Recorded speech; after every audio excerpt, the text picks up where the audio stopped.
Le vieux, comment est-ce que aux arana facilité, il y a manqué baninga respect? Pourquoi diminuer un vieux monsieur comme ça? Les gens vont dire que vous prenez tout au premier degré et tout, non. Mais ça, c'est pas genre de blague. Lui, de son âge, au bana, 70 ans, 75 ans. So, il y a 70 ans, 75 ans. Alors, l'ingatan n'a pas blague, moutoua bête mbata bon. Il y a des choses qui se font pas à un certain âge. C'est-à-dire, il y a des choses qui laisser faire, besoin de petites opportunités à manque de respect, besoin de saisir en haut. Et ça qui te retard. Moi, ce que je sais, c'est que Israël Mutombo a yébi consciemment que dans la minute où fini les débats, il y a polémique, il y a musique. Ayeba yango banda la défense arena. Mais dans la minute où il y a que Stade de France ou Anezo Betama, to bomba ferré, to bomba likunya, to bomba batutu. Et si les garçons accueillent, mais au fait, il veut quand même essayer de nous ramener sur le terrain de cette polémique-là. Il n'est pas con. Il sait ce qu'il fait. Et maintenant, il est temps. Il y a à se servir. Nélo Roya au Sala, l'avantage à Stade de France. Lélo Gauthier sait à comment tellement proche il a fait. Après avoir taclé sévèrement Fali na plateau à Sango. Au point où moi, si na boti faire à qui au talaï. Nga na bota. Fali ayo au talanga. Beva abotisa. Fali ayo au talaï. Mombaya botisa. Fali ayo au talaï. Soki mokile oningana wati. Quand les gens montrent clairement leur position, ça ne choque personne. Mais quand les gens essaient d'être proches des autres personnes, et qu'on a un problème. Dès Zarawana botu na sango neutralité n'a été. Mais boire retour na biso neutralité na biso. Être se servir de sango siko. Hello tout le monde. Oh Yahweh kumama. Oh Yahweh kumama na Yahweh. Elombe Yahweh kumama. Libanga na taloe kumama na Yahweh.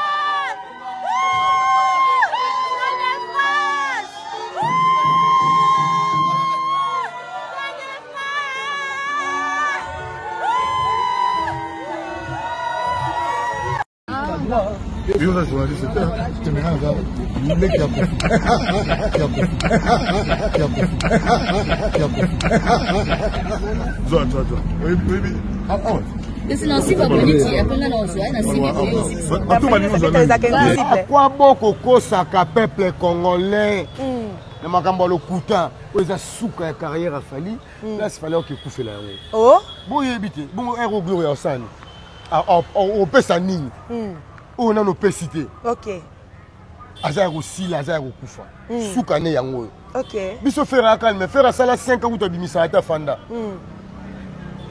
donc malembe po après 2 ans, 3 ans, 4 ans, il fallait oser faire ensemble. Hello, coucou tout le monde. Salut ma communauté, salut mes winners. J'espère que vous allez bien. Moi, ça va. Bienvenue dans l'univers de l'expert en fait de société. Bienvenue dans l'univers du Congossa. Bienvenue dans l'univers des analyses intelligentes, mais surtout son filtre, hein, parce que ici, nous disons les choses telles qu'elles sont. Bienvenue chez votre coach que je suis, devant Nyang Moussiata, le livre national, la procureure des médias, la juge suprême des médias, la chef d'état-major des médias, la maréchale des analyses, la congosseuse 4K. Bienvenue dans ma zone de turbulence, bienvenue dans mon haut lieu, bienvenue à vous, mes winners. La team des invincibles, le gouvernement mal à l'aise, le gouvernement Pandili, le gouvernement Lipoa.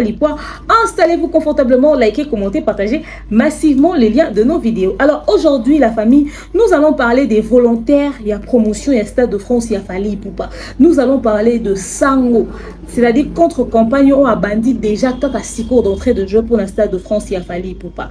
Nous allons parler de qui doit faire la promotion exactement à Stade de France, il y a Fali Poupa, qui sont dignes, n'est-ce pas? Nous allons parler également, il y a Marambutu, webinaire industrie musique, vieux quadre à Betty Tata moi mukolo mbata à la telle roulaye à salango exprès et accidentel tous alors je vous invite à vous installer confortablement, liker, commenter, partager massivement le lien de la vidéo. On va suivre ces 2 spots publicitaires, on va se retrouver tout juste après. De nos jours, l'hygiène intime est une priorité. Voilà pourquoi Maliane vous propose des produits d'hygiène intime à base des plantes naturelles, testés et approuvés dans les plus grands laboratoires dans le monde. Maliane vous propose des thés de fertilité pour hommes et pour femmes, du thé pour bain à vapeur after accouchement pour soulager les maux de dos, gel intime pour hommes et pour femmes, produits pour les règles douloureuses, fibrome, endométriose, polykystie, myome, resserrement du muscle du vagin, trompe bouchée et j'en passe. Vous avez également des produits qui vous aident dans tout autre type de soucis gynécologiques que vous pouvez avoir. Ceinture abdominale, vous avez les protège-slip, les bandes hygiéniques et tous ces produits sont disponibles sur notre site www.maliane.com. Passez vos commandes à travers notre numéro affiché directement à partir de notre site et vous serez livré partout dans le monde. Maliane, pour une hygiène intime parfaite. Continue d'ambongo na facilité et commune Lissanoé grâce à TapTapSend. Et oui, ma communauté, vous êtes en Europe, au Canada, aux États-Unis et vous souhaiterez envoyer de l'argent vers la République démocratique du Congo ou le Congo-Brazzaville, c'est très simple. Téléchargez l'application TapTapSend, demandez le numéro de téléphone de la personne à qui vous voulez envoyer de l'argent et rassurez-vous que cette personne a Orange Money, M-Pesa, Airtel Money ou MTN Money.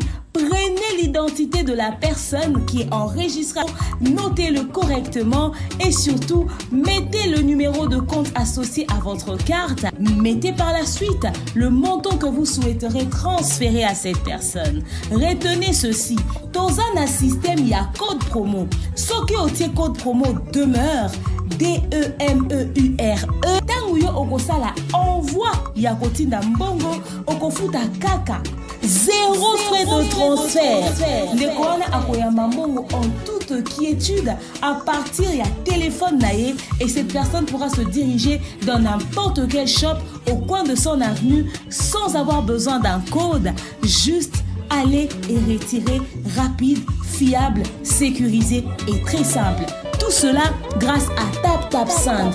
Avec TapTapSend, pas de problème de connexion, pas de retard. Une fois au Tindi et commis, tu tapes et tu sends.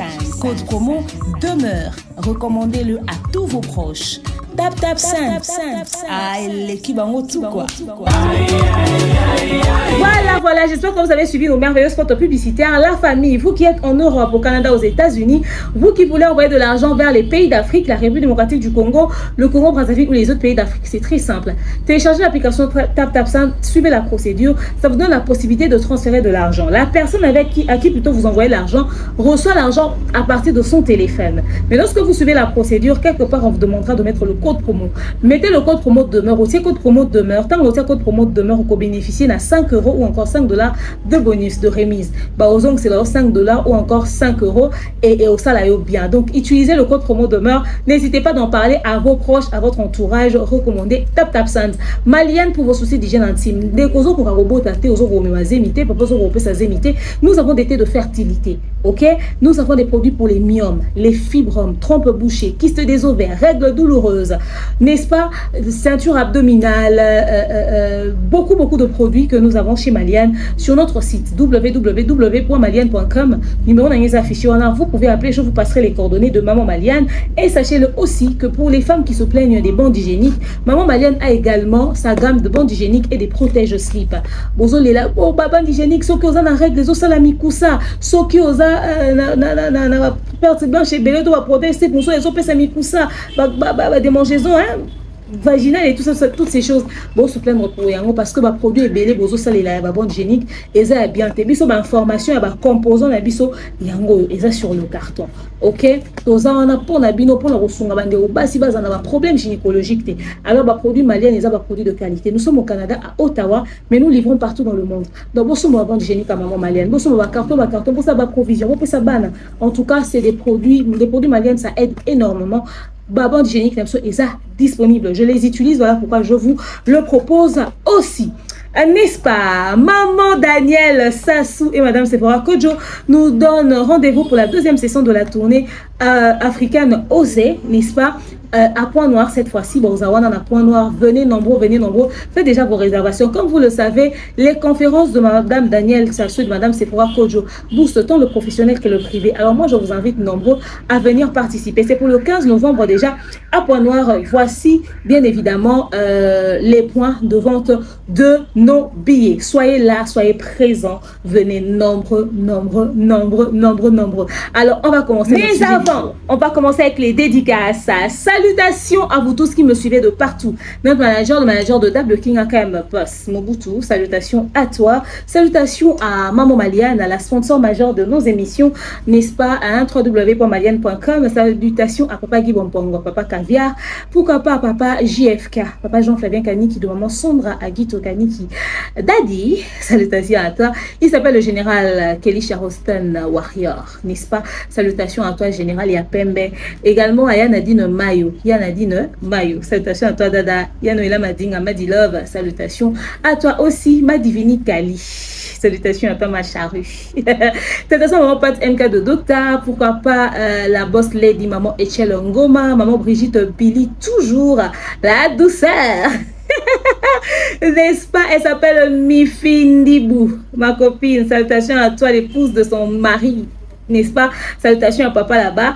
Et salutations aux enfants aussi. Salutations spéciales à Priscilla Yondo, pays en color. Elle s'appelle Vlog de Grâce à Grâce Ngalima. Salutations à toi, Betty Mayaya, mon assistante. Salutations à toi.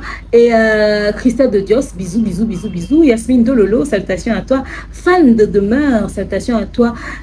Bisous à la compassion. Ordnel, bisous à toi là-bas, ma chérie. Salutations à toi aussi, Mahima Lula, Lula de Lula. Salutations à toi, le bon et fructueux futur millionnaire Jonathan Kalonji, le tonton de ma fille Jika. Yamabe, n'est-ce pas, en train de quelque part? Salutations à toi également. Je salue comme ça tout le monde. BTT, salutations à toi. Elle s'appelle également Sila Osem, Simsa Fernando Fouti. Salutations à toi aussi. Bozara tellement et belé, Bolandara demeure officielle. Vous êtes abonnés sur demeure officielle. Vous êtes tellement nombreux à nous suivre de partout. Par contre, n'hésitez pas d'écrire ça dans les commentaires parce que, et ça rend bientôt dans mon nouveau commentaire souvent. Nathalie Nana Moussibou. Donc, vous réagissez. Vous êtes tellement ébellé, n'est-ce pas, maman Charlotte. Bisous à toi, maman Charlotte. Bisous à maman Charlotte aussi. Donc voilà, je salue tout le monde.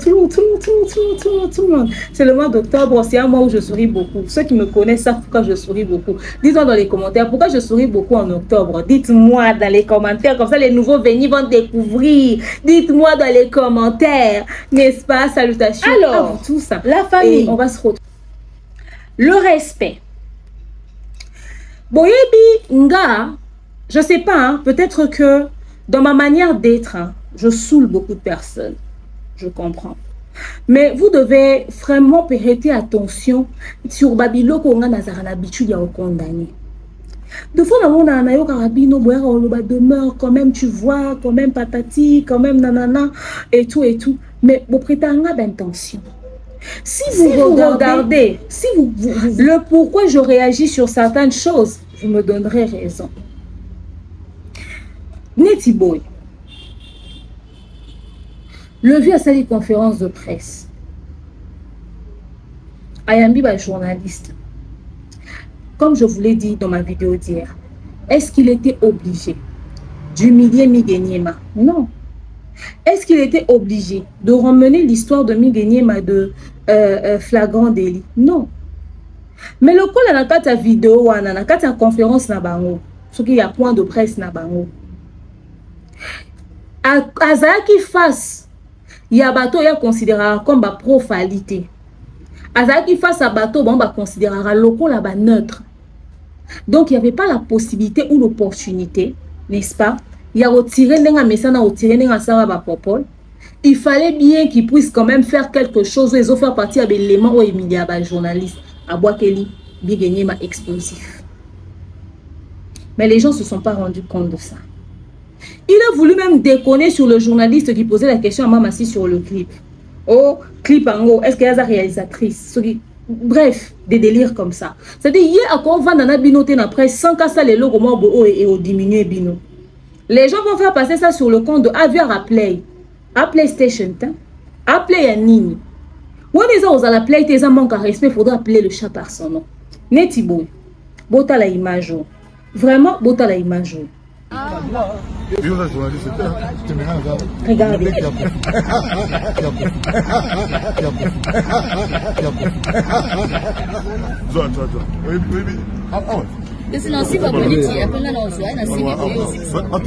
Donc, bien longtemps, bota la image. Est-ce que ça a une forme à respect? Est-ce qu'il y a une forme à considération? Est-ce qu'il y a une forme à dignité? Le monsieur te dit, Aza petit na yo, Ame kiti si poutre. Autour n'y a pas âge neta, mais aux une bateau bêti. Les gens vont dire, vous aussi, vous exagérez, vous prenez les choses au premier degré, ça reste un manque de respect.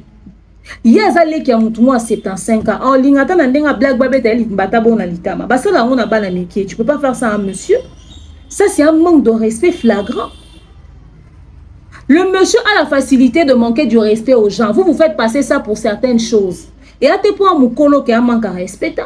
Attends, mon connaît là, rien ne lui donne le droit au bête mbata bon. Babette mbata bon na ban amitié. Toi, ça va, oui. Mais n'est-ce que mon colo c'est impoli.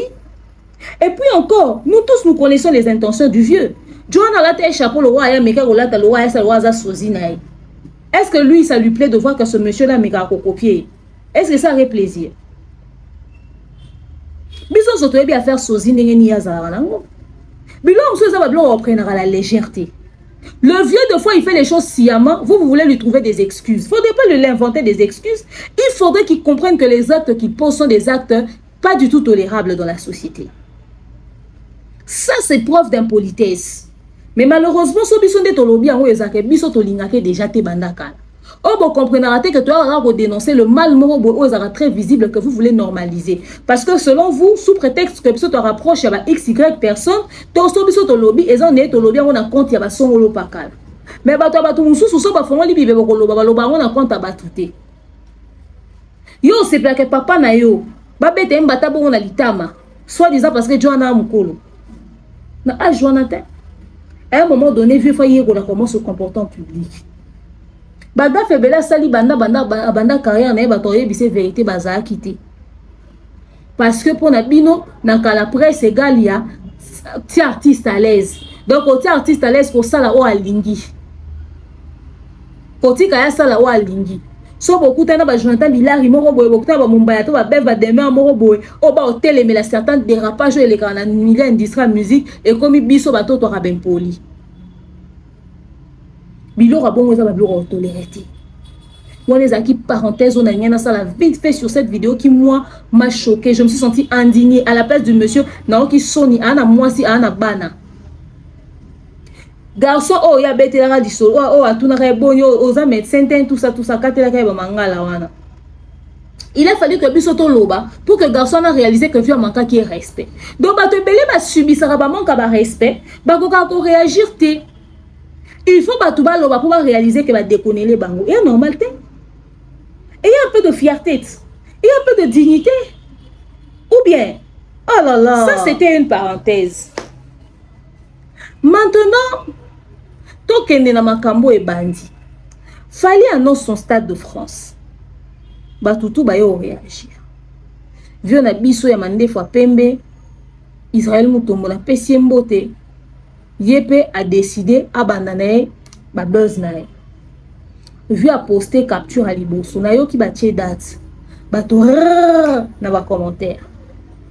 Vu a posté leur ami Bali. O nino kutu tant a chara a fongala billetterie nae en 48 heures ceux qui en 24 heures en 48 heures et ça qui sold out. Bato genre quand fallait a ça au fond la billetterie nae et au sala il faut normalement ça la moins soit ça à 24 heures et était habillé en 24 heures. Soit il faut ça à 24 heures, soit il faut ça genre fallait pas là que ça qu'il est fort, il faut ça la timing wana. Moi je pense que parmi bateau barafana fali Israël Mutomboza. Oui. Israël Mutomboza, c'est sa manière à lui de montrer à quel point il aime Fali au fait. À quel point il apprécie. Parce qu'on peut pas être autant de mauvaise foi. Artiste ya Bled, Fally Ipupa, ya République démocratique du Congo. Azo annoncé Stade de France, yo linga ça la sold out en 24 heures. Le rôle à Nino. Oh la vente en France. Consommé par banana nyon so ba UPA ba pays francophone voisin. Fally o aza d'abord consommé en RDC na ba pays Afrique francophone. Azo kende siko on est en France pour s'imposer. Mais yo lingi tangu ya ko c'est quoi ce bruit? Oh, Kishasa, makelele. Mais yo lingi que tangu Fally a quoi annoncer billetterie na a salango en 24 heures le roi Nino. Si c'est pas de la mauvaise foi. Si c'est pas de la mauvaise foi. Fally va prendre tout son temps, il n'est pas pressé. Or ça la communication est hortée comme on tourne du Stade de François. Alors ça on tranquillement. Fallait salir ba salle ya ba sold out wa kutu o artiste presque artiste besoin son mutu mo ta beti sold out pas Fally na poto eza mutu te bon oui nani vieux na biso redi amisi à part hier ils ont fait ça la 1500 places ba artiste be ba beti ba sold out te la majorité ba mikolo botia ba en compétition na Fally ba beti ba sold out te même Herman Amisi a fait sold out ko le ka ba Fabrigas ko le ka ba artiste belé voyez-vous. Alors demandez à ce que Fally ou la vivre à la Bled à ça la sold out en 24 heures le rôle à Nino. Alors c'est que on va comprendre l'élo que Israël Moutombo ça rassemblant. Il y a ko lancer les Fally ba pic. Mayebi que Fally a la capacité. Il y a au sala sold out en 24 heures. Pour elo ko on singa on fait arrêter. Bazalaka exigeant la mouton oyebi ka ana mingi au pesa. Je pense que Israël Moutombo exigeant à Fally parce qu'il sait à quel point Fally peut faire plus. Les efforts, bon, parce qu'il a Fally à ça, la logique, ils sont incapables de les exiger à faire. Parce qu'ils sont conscients que les faire et les autres n'ont pas la capacité de le faire. Ça, c'est leur manière à eux de montrer à Fally que toi, tu es au-delà, au-dessus de la mêlée. Toi, tu es différent des autres. Toi, tu peux faire ça. Parce que Fer a fait ses concerts ici, à l'ING Arena, sans qu'on ne lui a pas dit que Franglish, ceux qui paient Nino. Ceux qui Franglish, ceux qui Nino, français. Que Bango Baton dit ça dans 24 heures. Non. Bati que la fera soit tant pour nous sommes badwa son bia ING Arena. Bati que la profita na pour badwa son babia ING Arena. Mais au moment que Fally déjà bazo rappeler que Nino à ça qui ont 24 heures, c'est que yo pour ça là parce que toi tu es au-dessus. Parce que yo a mukolo parce que ça yaya. Na minute déjà n'engeza bona o yebisa de vieux Israël Moutombo. Et là on a ça de manière négative, tout ça peut sans positivité. Désormais, la sortie médiatique, tout y a vu Israël Moutombo. Tu as un contexte de positivité. Et au servir dans la campagne, il y a Stade de France, il y a Fally. Alors, bah, fan, tout y a Fally. Ce qu'il a voulu dire dans le message, où il y a commis. Et ça que, vous allez prétendre, vous lancer billetterie, tout ça, bah, réservation. Bino, tout ça, bah, réservation. Opération sold out. Opération sold out. Tu peux si timing te. Mais ceux qui déjà 40 000 billets en 24 heures, c'est bon. Ceux qui paient déjà 20 000 en 24 heures, c'est bon. Juste au cas opération sold out. En très peu de temps. En une semaine, en 2 semaines, ce qu'il a voulu dire, c'est que Nino a plus à l'oreille, Bafana Fally. A Tebinoka Kanani, plus à l'oreille. Opération réservée billet na yo le plus tôt possible. Alors bien, le 8 wana, vous allez vous aguer. Pression wana, tika la on a ma peka ya faire et pour la niveau de considération. Ayebi que artiste ozo yego beta o qui représenter Congo. Alingi que Congolais nyonso azala na mental wana. Azo faire partie na bateau ba yego communiquer positivement après sortie médiatique à Fally. Ya roloba que soki Nino kuta ça en 24 heures c'est que Fally pe ako sala. Alors tous en bomo. Sortie médiatique, nous avons une intention négative, tu as une intention positive. Tout le système, il y a des Congolais. Il y a des Ah, concert date ezana no miko ezana no 8 mois eze belé na osomba na ngaka billet. Yango salaki ke na ING arena ba koma luka billet les jours jezate. Yango salaki ke na la défense arena ba koma luka billet les jours jezate. Nous on a failli manquer de place hein. Ba billet zala quitté. Nous on a failli manquer de place. Ba yebeka ke biso to kota et tout ça ba billet si là dedans. Ba producteur ba billet pas de billet. Heureusement que la réserve ba passe. Nous, on a failli être d'ailleurs à la défense arène. Alors, il y a tout le système n'a pas congolais. 8 mois, 5 mois, 3 mois avant de concerter. Bon, au Stade de France, ça va faire plus d'une année. Ok? 2024, 2025, ça va faire plus d'une année. Alors, on a préparé psychologiquement. Opération Somba Billet, il fallait ça la sold out. On va prendre toutes les sorties négatives, les transformer en positifs. Parce que pression au bâtiment a fallu. Ba otia ya ngo ferité. Ngako tuna kanisa ki que Israël mutomba obima, Nas Gauthier, ba lo bana biso que ah, kutu ndenge tozolo ba boy, to kutu vient dans Stade de France, fallait atikali kozala enregistrer kunate comme le prochain artiste Orbet à concert. Nous on attendait ça, moninga na ndé kozelango. À mon plus grand étonnement, inquiétude, il y a vieux nabi ce comique, fallait faire ça la nini sold out. J'ai dit ah. C'est donc ça alors. Donc il n'y a plus à s'inquiéter. Il fallait faire ça la nini sold out. Le rôle inquiétude déjà sold out. Osa Gaulois, Osa Spiritas, Osa Mututu. Message et pesami. Fallait faire ça la sold out.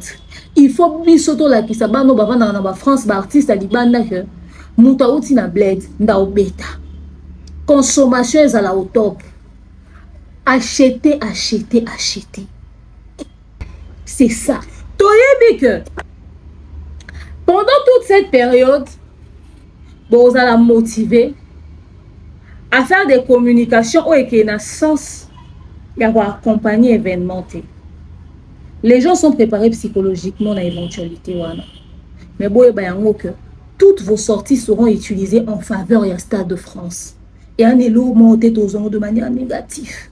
Et même si elles ont mis de manière négative, excusez, et au servir cas de miroir pour le Stade de France. Et aux la regrettable Sony plateforme loi bosso na politique et ça la contre-promotion événement mené le loi Stade de France. Il faut se sentir gêné. Il faut avoir cette différence. Bah tout bas en fait bizarrement bah tout moral na bango za oser là que au c'est le moins bon. Bah tout moral na bango za qui est vieux Israël mutombo au sala bongo et au salipe bongo. C'est-à-dire tu es tellement prévisible. Et comme c'est dangereux pour Nayo, et comme c'est dangereux pour Nayo, c'est-à-dire au tomber dans un piège, j'habite au zélo au couteau. Israël Mutombo fait partie des personnes qui doutaient, convaincu que le Stade de France est des gens qui ont été insultés. Et bateau bazar a visé, qui que tant va annoncer au sa bongo. Et yeba déjà ils a prophétie kutu ben on a ta prophétie yeba yango que batu ba s'attendre que pendant toute cette période yo ba no lancer ka ba pic dans le sens négatif pour le Stade de France, mais on va utiliser en faveur du Stade de France. Mieux vaut kutu bo s'abstenir dans le Stade de France au bolo baté. Parce que ceux qui ont besoin risque au fond la la campagne dans le sens négatif du Stade de France, vous allez utiliser en votre défaveur. Vous allez utiliser en accompagner l'événement. Vous allez utiliser en accompagnement. Je vous dis, beaucoup de personnes, l'annonce du Stade de France, c'est qui pilule la mer difficile à avaler. Il y a beaucoup de salles qui sont sorties. Et tikali Gauthier, et tikali ebele ba oya obima lisusuawa. Nde bazana ba contacti déjà ko kenda ko vérifier ce qui effectivement fallait azaki confirmer dans le Stade de France aux informations le kuta ba kenda ko luka. Maintenant, qui doit-on considérer comme les gens de la communication? Ya fali. Tout le monde a dit kindingu. A sali sorti, kindingu akabwani na ferry. Kindi Mwasali sorti, aye okumi sa Stade de France ya fali. Bota la vidéo.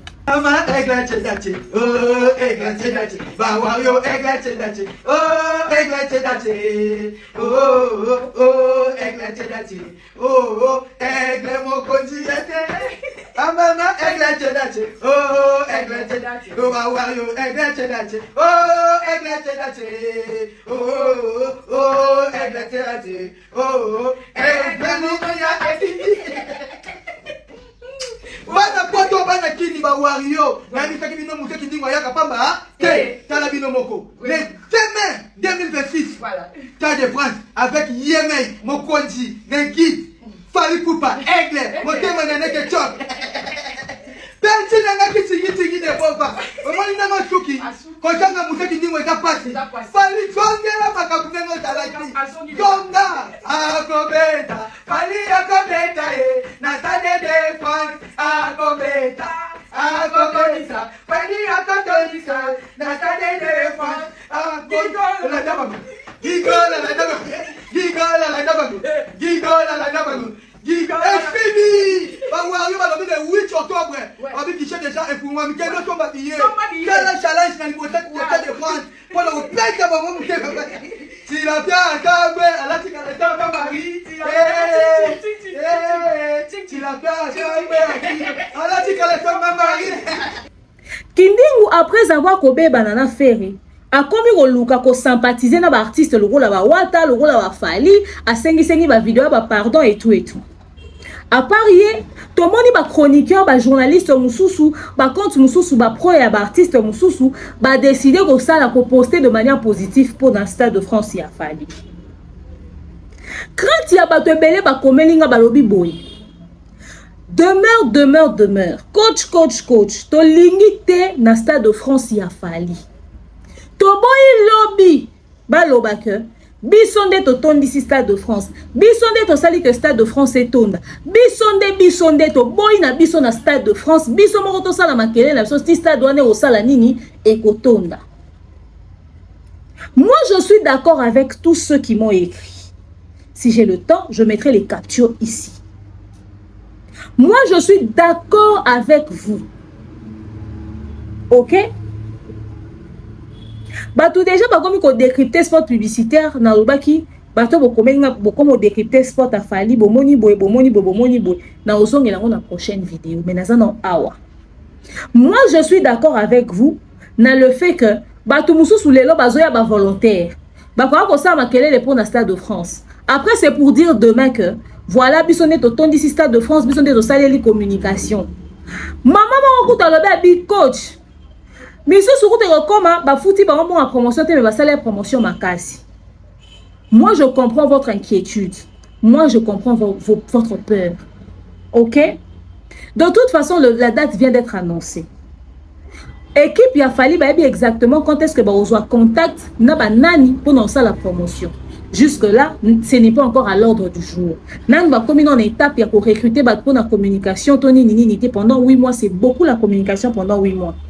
Peut-être que parti ni quand exactement bon foot Moussou soit lobby fallait que tu déjà à sa promotion ma kasi parce que quand attend à poster on a page nae Coca-Cola biso sortir bien auto mélange mais ça la carte publicité ba foot kaka Stade de France Air France compagnie d'aviation nyonso mata au côté na kati ofandi mais ba télé sous publicité na bango lisusu pour pas pousser au son besu bien kake pa na bango. Ça veut dire que même les grandes marques, bah Heineken, bah nini, bah continuer à ça, bah publicité na bango, pas parce que mouton la bonne publicité au lait, mais bah foutara bah acteur, bah foutara bah figurant, bah foutara bah pour la publicité na bango, pas parce que bah toi on a bah texte bon collègue bon pour bah bani déjà, mais parce que bah y a valeur, il y a communication, na la publicité pour les lots qu'on a bon pour la produit na bango, bah foutara bon en communication, c'est parce que aussi et qu'on a un succès, toi on a besoin bah tu vas sur au point non, et ça va parce que comment il faut tika là, ma quelle est l'année faut tika la moutou ya battu. Concurrence c'est ça la publicité mais là moutou sous kaka poso mais la coca pas monaki Coca-Cola la publicité. Et ça minimum à titre de rappel. Et ça forcément parce que batouana ba côté qui so. Et ça répond à visibilité puis communication visibilité à produit tout simplement. Mais produit on cause aller bani nango. Donc déjà faut enlever ça dans la tête que bah fallait mot déjà sa promotion ma sinon il a besoin de s'afficher. Ezala localement, ezala internationalement, na ba chaîne na bato ya les gars Skyrock, il aura besoin de tout ça au fait. Il aura besoin de tout ça. On a besoin de batunion, on a besoin de visibilité, on a besoin de publicité. Même si on sait que Fali déjà y a mon page, c'est waouh. Mais bon, il y a des gens qui ont mon spot, il y a Fali, na page à Fali, tiens. Là, on se dit qu'on scroller na TikTok, à côté on a compte, il y a mon peut-être fan à Fali. Là, on se dit qu'on scroller na Facebook, à côté on a page moro bonnet, page à bagola ou bapostaki. Nous sommes à mon peut-être pas nanga, ndé ko découvrir. Nga za na batu ba moneli on a statut WhatsApp nanga. A combien ninga Fali annoncer date Stade de France. Imaginez que Fali a combien d'abonnés. Même Moutou, à un répertoire a découvert spot publicitaire à Fali na statut nanga. Vous voyez? Donc, et si quand nous sommes Moutou, on ne pas Fali, là n'est pas la question. La communication ne regarde pas ces détails-là que y a mon artiste a la visibilité. Non. Sinon, l'entreprise a mis 1 million sur la publicité. Bah, ça la publicité parce qu'ils en ont besoin pour la visibilité du produit. Et tant que vous produisez dans mon engouement sur le partout, c'est ça au fait. Mais maintenant, moi je dirais ceci. La question de savoir, Fali a besoin de qui exactement pour la promotion? Moi je dirais, il y aura des volontaires, il y aura des personnes avec qui Fali aura un contrat pour la publicité. Déjà à la base, Fali a besoin de tout le monde. Nandenge à grandeur d'esprit, moi, je proposerais ça la mélange la communication. Bazu ba chaîne ils ont considéré le roi ba chaîne pro XY. Peut-être que baza vont considérer te mais nanga langage na moza bongo. Ba ko cha sport kuna. Du moment que mutandimi mbongo, suivi ezara que sport ezoleka, c'est tout. Batie ba sport kuna. Batie ba sport et pas bato bazara o bobenga o bino bobenga abusivement ba neutre. Batie ba sport et pas bato bazara du côté de la vérité. Batie ba sport et pas bato bazara lokola ba fan. Ils ont besoin de tout le monde pour le Stade de France. Pas parce que le Stade de France est tonda, mais ça parce que tu ligne comboane ça là partout. Au gros les que sikate sans au Stade de France. Objectif il y a entreprise des Arabes. Les Arabes n'est pas passé quelque part sans entendre parler de notre produit. Ndé toza boto ebi que chef de l'État Fachi Beto. Mais si on est dans le boulevard du 30 juillet, tala ba photo Fachi Belé Nanzela. Pour ani yenda chef de l'État, to ebi que zaï. C'est-à-dire stratégie Zara sans, c'est-à-dire pas un pas sans entendre parler du Stade de France. Pas un pas sans entendre parler de telle chose. Pas un pas sans entendre parler de tel artiste. Pas un pas, c'est ça objectif des Zara, c'est-à-dire s'approprier. Bateau bazalaka na Kinshasa n'importe un concert à Stade de Martyr à Moïse Mbiye na Mike Kalambay Stade de Martyr à Moïse Mbiye biso siko to banda ko tia ba pano mo na Kinshasa tozo benga tozo ba pano tozo eska o tia pano ba kolo ba pano ba olo bana biso Moïse Mbiye azu ba pano nyonso Moïse Mbiye azu ba pano nyonso Moïse Mbiye déjà dans cité bété l'église à Munene. Déjà, le pasteur entre bango déjà l'église et son badia habillé. Rien qu'avec les églises, Moïse Mbi a tourné ici de la stade. Donc, ce qu'il y a une église naïe. Après, il y a une église catholique. Après, il y a 5 autres églises, 10 autres églises à tourner ici de la stade. Mais Moïse Mbi a un panneau. Tu comment on benga, tu as panneau, tu benga, c'est Moïse a un panneau. Moïse concert ici là, le panneau des alaka na qui. Mike Kalamba il peut aller au concert. Luka Panouva. Majab était un panneau partout. Il y a Mike Kalamba. Concert à Stade à Mike. Sobozaki na réseaux sociaux. C'était pas un pas sans Mike Kalamba. Stade à Mike Kalamba et Zala na ba panneau partout. Majab était un panneau ba publicité. Majab a un influenceur. Il y a TikTok. Il y a YouTube. Il y a, c'est-à-dire, tout a un contrat. Bazaki na activité mo ezaki net temps balancer que sika billetterie ezaki na OUA wana na Kitambo. Il fallait aller là-bas sur place pour na ko sala banini ba vidéo histoire de faire la pub ka ya pasteur Mike Etra ba tiaki ba album mais nyonso bando te ka ba t-shirt ni. To komi wana obi nzambe nanga ba kongoli Kinshasa. Tala batu ba TikToker. Na TikToker mususu yo pona yo mona kazane peut-être na visibilité te. Aza un contrat aye.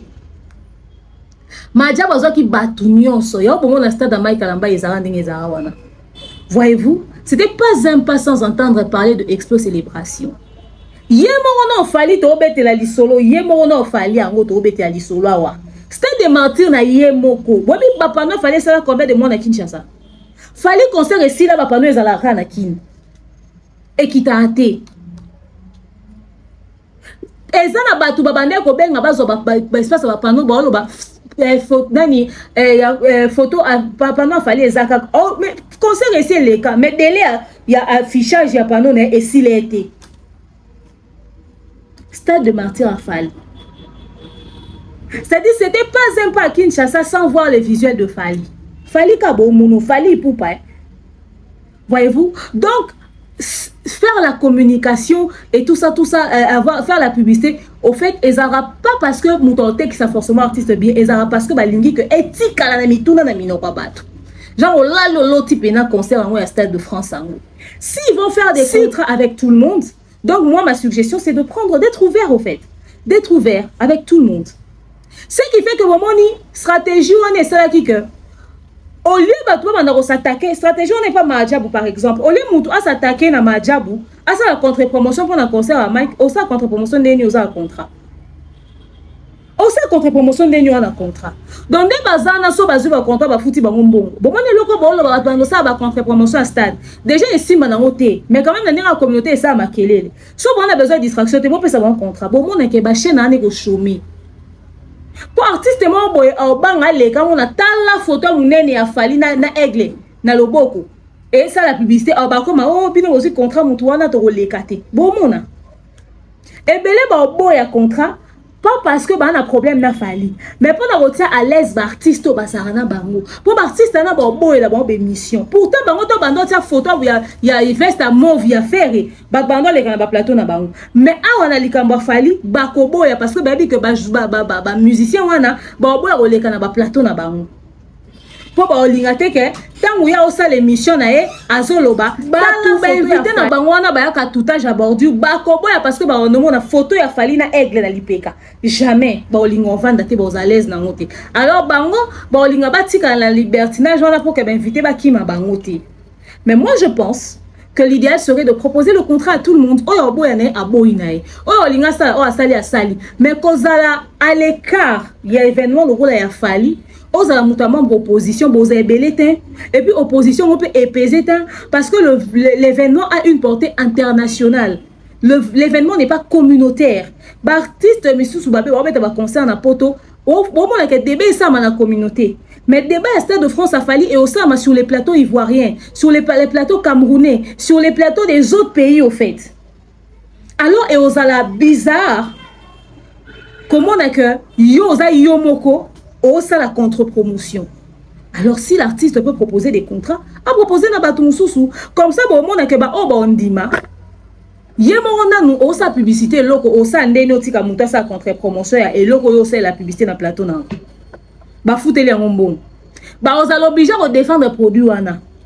Yango eza raison à batumususu ba oboye la contrat.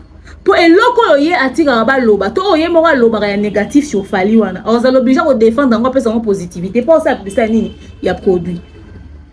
Est-ce que yo so te ka mai na yo so te ka mai ba pesa le contrat ato ko mungo so tourner le bien mungo. Oh bah c'est le goût, c'est d'ailleurs le meilleur goût, ça des protéines, tout ça, c'est ça. C'est ça. N'est-ce pas la scope buter la réalité wana. Mais c'est comme tout yo bakoya volontairement. Après on va que biso mto tondi c'est li Fali Stade de France. Déjà parce que ce Fali a foutu bon en promotion. Déjà Fali sont a foutu promotion, mutako on lo baté que biso ndeto tondi ici parce que au fait justement la pension bon en promotion ça publicité pour avoir son manini billet. Ozamo. Mais si vous avez de manière volontaire à lobby que y a sali que on va sali Stade de Martyr sur le Stade de France à fallait tourner. Au fait, il n'y a même pas de débat à faire. L'objectif c'est que Congolais n'y soit à soutenir événements ou revendre drapeau à Congo, à contribuer pour la culture en Mboka. Donc mutu soka lobby ngo bozongi c'est la logique wana. Qu'effectivement on contribue pour la qualité mais pour la culture ya Mboka. Au contraire zala fier. Eh, Nazara Fioton na lobak. Parmi batu balansa likambu ya disque d'or ya Fali demeure officiel. Ba chaîne ezabo ke vérifier na ba chaîne YouTube batu tout awa. Boke vérifier. Et banda est pas demeure officiel. Game one ezala ki un délire de ouf.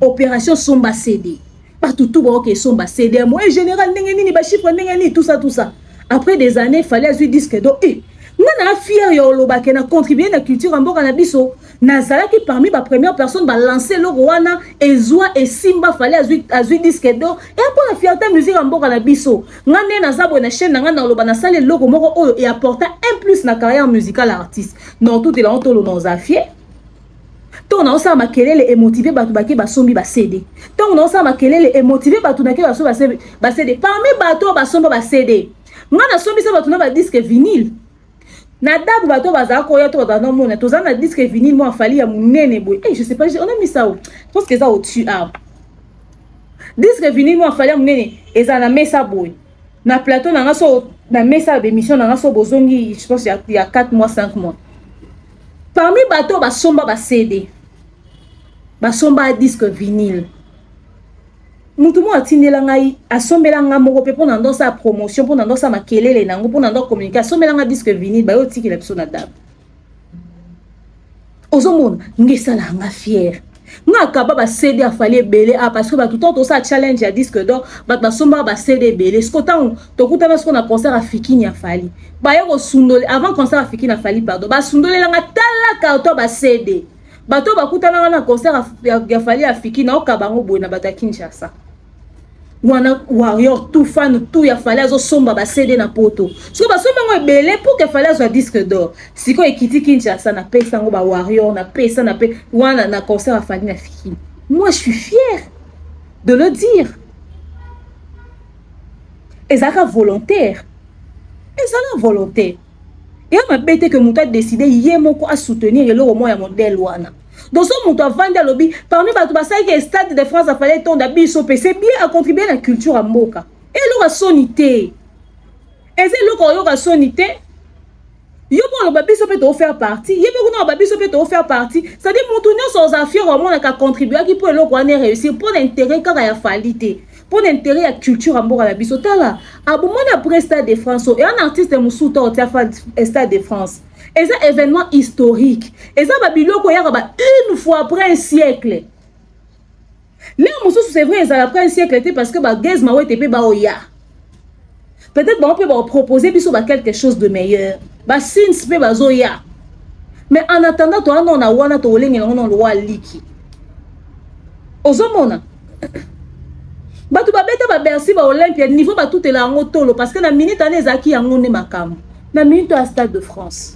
oui que dans Stade de France fallait que aussi Mbappé micro lobby à sali jubilé to comprendre so le monsieur ça fait une carrière ne to comprendre parce que à sali déjà est belé coup to leko ba micro ba sala Stade de France saison de la goutte d'eau qui déborde les vases na minute na nenga kibelo na nenga ba Congo. Problème est que il faut continuer à conquérir la zone anglophone, à continuer à traverser sous la frontière. La zone anglophone là déjà, mais tu as comme un niveau là-bas, states qu'on est, n'engemo boy. Bozomona. Donc on a intention, il y a volontairement pour soutenir. Bon pe qui ça mutu ko accompagner ta. Bon pe qui ça mutu ko soutenir ta. Bon, que ça m'a tout encouragé, c'est un événement qui appartient à tous les Congolais. Au fait, s'il y a un événement qui est sans conflit, il y a Stade de France à Fali. Si il y a un événement où il y a sans querelle, il y a Stade de France à Fali. Si il y a un événement où il y a sans polémique, il y a Moutoutou, il y a Stade de France à Fali. Si il y a un événement moko, il y a sans Likambo, il y a Stade de France à Fali. Likama est quoi inamboka? Likama est quoi inamboka? Ils ont concerné Congolais tout. Et puis, ils ont très combattu. Spirituellement et physiquement. Ça peut falloir un peu de touche. Makambo pe esala mibele. Bino sko so bokomo landa ba distraction ba détail wana o ba ko loba lobby ba ko loba o ba loba lobby za problème te na tendance stade tonanan. Stade toni. Fallait mo déjà ça combo on tondi ça. Ba tout bo ça makelele ba contribuer. Ce qui ça stade ane kotara 80 000 personnes. Et que Ezana 70 998 personnes. Ngana yana 2 personnes. Na sali ke tonda. Ya ma bete. Yo yana 2 personnes. Wana sali ke tonda. Ya ma bete. Mututu atia main dans la pâte. So beaucoup molanda ba débat communautaire wana ba kokanisa bango ba lobby batu ba se perdre. Est-ce que lobby tant ba annoncer Stade de France bino mbwebi si batu ke bo poster te ba bo sala boete no bo peksa batu no ndeni. Batu ba c'est la ba sentiment la bonne émotion na bango. Si ko bo tiane ba stratégie en place pour na ko inciter batu ba somba. Bosa ande makelele batu ba somba. Oui, opération Sombisa Spiritas biya fali. Opération Sombisa Gaulois biya fali. Opération Sombisa Sindilov, Kofifil, Wazekwe, Ngando, Motivé de Gaz Mawete, Griffe, Panther. Sombisa Fani ya Mututu. Winner ya Demer, Soki nani. Opération Sombisa Mututu biye. Mututu a somba biye. Azana concert. À cause d'un événement bon parce que si on a maquillé l'année après concert. Toyaki, kutu bachaki rido na stade. Ils ont problème te mouyaki nano. Toyaki, kutu kote makolongulu problème te wananan. Concert où il a fallu, il y a concert à sans rancune, sans conflit. Ils attendent quand ça m'a amené surtout à la ranamouti. Parce que ça c'est un autre niveau.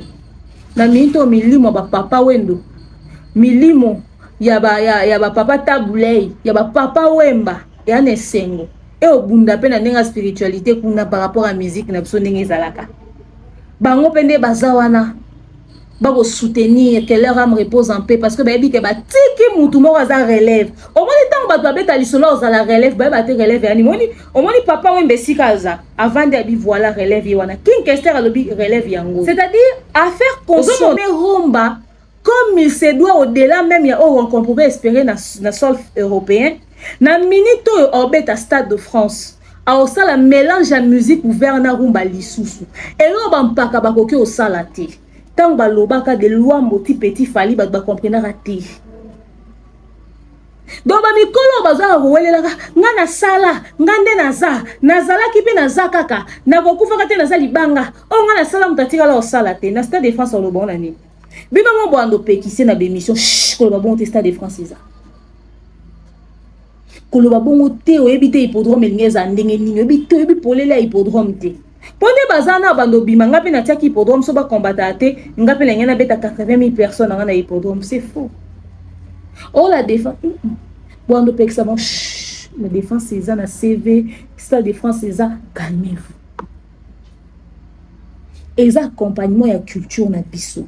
On a ici nos communication est simple et leur union sur votre bobby on a négativité transformer ça en positif pour servir pour la lumière pour la Stade de France parce que so beaucoup mo ke na ndinga ba guerre beaucoup perdre énergie belé na nzela objectif est à fatiguer et comme concert mobimba événement mobimba fallait sala nini exactement bando lela bon récupérer maloba ya mutu bepé ça en forme ya positivité bozomona parce que ba jo ba Israël mutombo ba liba banda oyo ba polémique ba liba banda oyo ya ba polémique à distraction sikoyo kindingu oluka nini ba pese contrat te ba yambe te botika ça ba délire nae kindingu à cause de la mal nécessaire genre à osa makelele tout ça mais risque za ko pesa espace kindingu ba pesa ke espace te soka bo pesa espace mukie et ka récupérer ka espace wana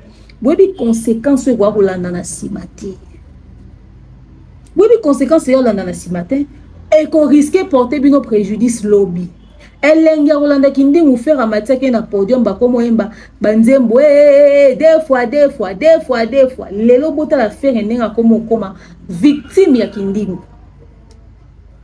Mais ce qu'il y a ça ba délire na botika e aza libre alors ça on a plateforme na e ce qui ko accrocher ba to ko intéresser ba to OK problème est que ba te be ba kina na ba sentiment na ba émotion ba comme mama a changé bon moni a changé discours et tout bon mon communauté mobimba ba ba o se laisser faire ba bosani maloba nyoso oyo kindingo abimisa ya blessant il y a dégradant il y a humiliation il y a humiliant ba bosani yango.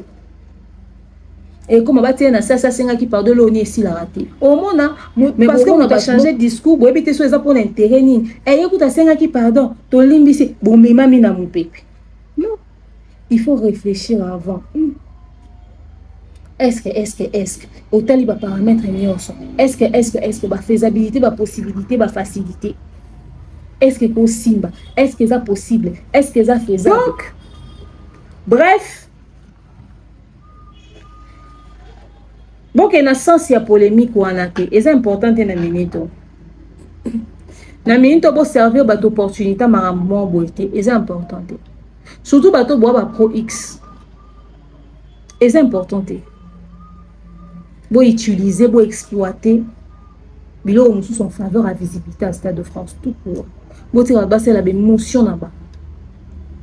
Mais muto a ça mamde moko asa mamde moko. Bon mi mama na ba sentiment te na ma manipulation te so ya ba ndenge moko. Moral ya otia ya ngwana. Et puis boye ba yango lelo pour na Stade de France na ba sensibilité, ba fragilité à ba famille, na ba nini eko salama. Parce que ça sera trop facile de laisser Fally tranquille sans entrer dans des na ba bisika ou toucher à la fragilité à montre. Que ça concerne et si baté. Boy ba ke moral les ala opération destruction massive. Alors, faut se préparer psychologiquement pour accompagner l'événement qu'autre chose. Et artistes congolais au Bima, il y a un débat. Il y a contre-campagne pour le Stade de France. Auzaka ridicule. Mais pour utiliser la sortie en faveur du Stade de France. Fally n'a pas besoin de tout ça. On a mamna bon ba ya to ya raté ba ya pe on va bisoter oui mais eza Congo. Stade de France a Fally eza à Congo. Stade de France a Fally eza à Congo en fait. C'est l'international. Et on est coupe du monde. Donc, sur comment attirer le maximum de personnes qu'autre chose. Et c'est ma penza, ma kelele ça ma bien. Ma nenge bien. Et tu vas se sentir ridicule, na oba quoi apporter comme onde négative, na ba préparatif ya Stade de France tout court. Parce que belé non ba bimite ba luka maloba ba na la bonga na kosa ba chaîne ba que belé baza ba pro XY ba iska ba ke na roba na kosa ba chaîne ba que non ba tourner te banda annonce à Stade de France ba tourner chaque 8h au bout de monsieur Koti chaque 9h au bout de monsieur Koti chaque 12h monsieur Koti mais tisiko ba luka maloba lelo na sur ba tourner peut-être lobby bref totalement tilendi parce que na ebitara mutu aweleli ko ko publier que billetterie na efo ngama les deux et deni deux. Vous préparez ce que vous moralement pour que le 8 octobre, tant que billetterie vous allez ouvert, expliquer les gens comment faire des réservations et tout, comment faire les démarches, comment faire ci, comment se préparer pour le Stade de France. C'est un événement historique. Mambo Lobézé Bélé. Sur ce que nous devons attendre pour le Stade de France. Bah, émission, nous sommes au Salama. Moral aux anango au Salama. Mais réfléchissez pas communautairement. Réfléchissez na portée international, il y a événement. Na bateau bantoura artiste, au bureau, au banani, bateau tout, na minute réflexion à portée internationale. Comment faire les choses à l'international? Il y a un calendrier, il y a une planification. Maintenant, attitude où il faut accompagner jusqu'à l'international. Parce que piège aussi mon toutou, na mon entourage. Est-ce que mon entourage a reposé acte, balette en cafale? Donc, tout il faut une attitude pour que Aza la raison te au ça que écoute ça non mois de distraction un mois na promotion Stade de France. Nous savons ça les amakasi. Babilo wana ya ba détail, ya ba oté, bango ba ba na bisoté, o soki nini soni, fallait au foot abatu bo ba foot pour la promotion, mais après na ba volontaire au boya au beaucoup benganati. Mais comment utiliser leur message négatif? Comment utiliser ça pour comme la faveur à Fally? C'est à ça qu'il faudrait réfléchir. Si vous comme le Rosala, ceux qui va monisco bino bato boa ba pro. Bon comme si vous ça la campagne de déstabilisation interne habituelle aux Zalaka. Bon comme vous ça ba débat to ça ba conflit externe na ba conquérant to ba voisin to ba obo ba se considérer ba conquérant. Bon comme si on a ba débat externe mais mis sous distraction. C'est ça au fait. Parce que nous sommes pas pandis au sujet moi ko yebso to le bien so ba goto ça bo to biso to ça la bo. Mais ba ezana bato baza censé comme mama na mupepe wana te parce que bango ba produit faut ba tika la concentrer constant dans le Stade de France. Et est-ce que c'est possible? Est-ce que c'est facile? Bonne actualité dans ma boque au Stade de France. Panza Maël, ça l'analyse, ça la débat. Panza Maël, ça l'analyse, ça va débat, maintenir l'actualité. Sans que l'on ait aucune guerre, de création de problèmes, d'attaques personnelles, de conflits débiles. Il y a Sokinini, discréditant certains. Et on salaire. Parce que ça va tout le monde bokanisa kasala musala makasi. Nzoka ye musala na ezaka koyaka ko créer ba problème contre batu pas ko sala sa musala. Ah on est ça musala koyeba. Ko simba mutu te, ko sona na mutu te, ko simba mutu te, ko sona na mutu te, ko na mama mutu te. Yo moko produit yango na maboko teka. C'est de ça qu'il s'agit. Il y aura une autre émission qui viendra incessamment avec Dab, toujours avec moi. Le sujet est sur la table. Nous allons débriefer et décortiquer. Vous avez dans l'espace commentaire. D'ici là, portez-vous bien. Bisous.